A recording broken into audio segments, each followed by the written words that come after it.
Hello everyone. Welcome to this video tutorial on how to import cross-section data from a field book into ESurvey CADD. In this video, you will learn how to import cross-section data from field book. As discussed earlier, ESurvey section allows you to import data from 5 different types of Excel formats: layers, series, classic, fixed distance, and field book.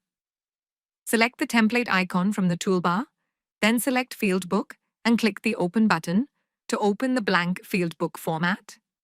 You may note that serial number, section number, foresight, intermediate sight, back sight, collimation level or height of instrument, distance or offset, side and remark are the column names in the field book. You need to fill in this data. You can open and review the sample file ESurvey CADD sample field _book.xls, which is readily available in the sample folder. Click on the Excel import button and select the field _book.xls file. The software will automatically calculate the reduced levels while importing the data.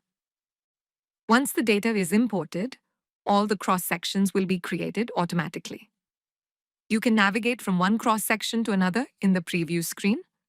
Not only can we import data from a field book, but we can also create a field book from cross-section data in ESurvey CADD, which is explained in detail in one of the following videos.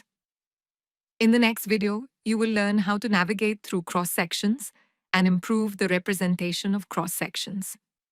If you are working in the infrastructure industry, please don't forget to subscribe to our channel. We regularly add informative videos about infrastructure design and engineering solutions.